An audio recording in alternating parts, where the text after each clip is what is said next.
Hello నమస్తే. నిన్న కలెక్టర్ల సమావేశం జరిగింది. నిన్న మన కలెక్టర్ల సమావేశం జరుగుతుంది. ఆంధ్రప్రదేశ్ రాష్ట్రంలో ముఖ్యమంత్రి చంద్రబాబు నాయుడు సుదీర్ఘంగా కలెక్టర్ల సమావేశంలో కలెక్టర్లకి దిశానిర్దేశం చేస్తున్నారు. క్షేత్రస్థాయిలో పరిస్థితులేంటో తెలుసుకునే ప్రయత్నం చేస్తున్నారు. క్షేత్రస్థాయిలో ఉన్న సమస్యల్ని సరిదిద్దాల్సిన ఆవశ్యకత ఏంటో చెప్పే ప్రయత్నం చేస్తున్నారు. ఏ రకంగా సమస్యలు పరిష్కారం చేయాల్సిన అవసరం ఉందో చెప్తున్నారు. రాష్ట్రానికి భారీగా పెట్టుబడులు తీసుకొచ్చాము. ఆ పెట్టుబడులన్నీ గ్రౌండ్ చేయాలంటే కలెక్టర్లు కష్టపడాల్సిన అవసరం ఉంది. కలెక్టర్లు యాక్టివ్‌గా పనిచేసినప్పుడే ఆ పెట్టుబడులన్నీ గ్రౌండ్ అవుతాయనే విషయాన్ని కూడా ఆయన చెప్తూ వస్తున్నారు. ఇదే సందర్భంగా చంద్రబాబు సీరియస్ అంటూ ఒక వార్త చూసాం. సాధారణంగా చంద్రబాబు ఎవరితో సమావేశం పెట్టినా, చంద్రబాబు ఎమ్మెల్యేలతో సమావేశమైనా, చంద్రబాబు పార్టీ నాయకులతో సమావేశమైనా, చంద్రబాబు మంత్రులతో సమావేశమైనా, చంద్రబాబు ఇంకెవరితో విదేశీ ప్రతినిధులతో తప్ప ఎవరితో సమావేశమైనా చంద్రబాబు సీరియస్ అయ్యారు, కోప్పడ్డారు లాంటి వార్తల్ని చూస్తూ ఉంటాం. అటువంటి వార్తే నిన్న కలెక్టర్ల సమావేశం సందర్భంగా కూడా చూసాం. అటువంటి వార్త ఆయన సీరియస్ అయ్యారనే వార్త రాజకీయంగా కొంత ఆసక్తిని కలిగిస్తోంది.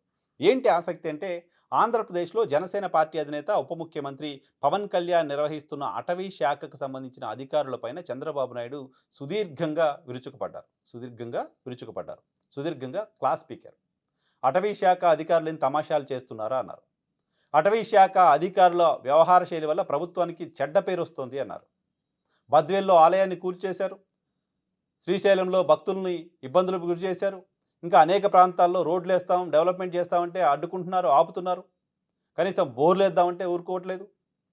కలెక్టర్లు చెప్పినా వినట్లేదు. ఇలా అయితే ఎలా? మీ వ్యవహార శైలి వల్ల ప్రభుత్వానికి ఇబ్బందులు వస్తున్నాయి. గతంలో నేను 4 సార్లు ముఖ్యమంత్రిగా పనిచేశాను. ఈ తరహా పరిస్థితిని ఎప్పుడు అటవీ శాఖలో నేను చూడలేదు అంటూ ఆయన మాట్లాడినట్టుగా వార్తలు చూసాం. మీకేమైనా సమస్య ఉంటే నాతో మాట్లాడండి. లేదా ఉప ముఖ్యమంత్రికి చెప్పండి. అంతేగాని మీరు ఈ రకంగా ప్రభుత్వానికి చెడ్డ పేరు వచ్చేలా బిహేవ్ చేస్తే ఎట్లా?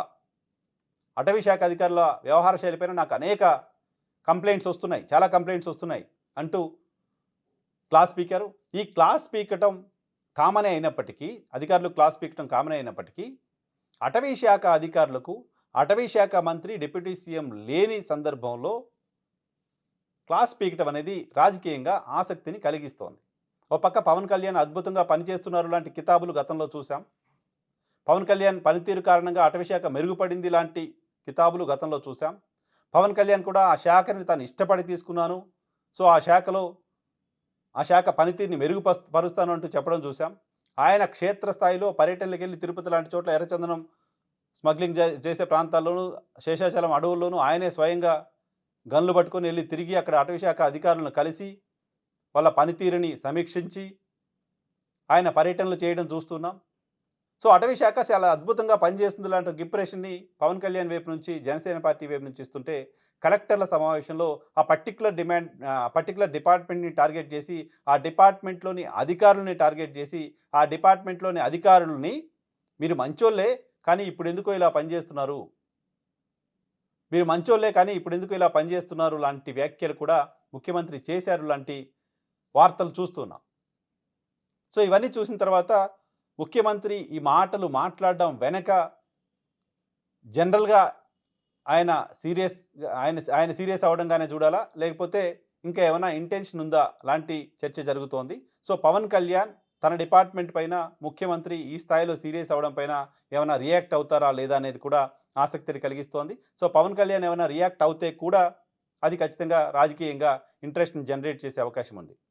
జనరల్గా ఆ శాఖకు సంబంధించిన మంత్రి లేని సందర్భంలో ఆ శాఖకు సంబంధించిన అధికారులపైన చంద్రబాబు సీరియస్ అవ్వడం పెద్ద విషయమేం కాదు. కానీ ఆ శాఖ తమ పార్టీకి సంబంధించిన వాళ్ళది కాదు.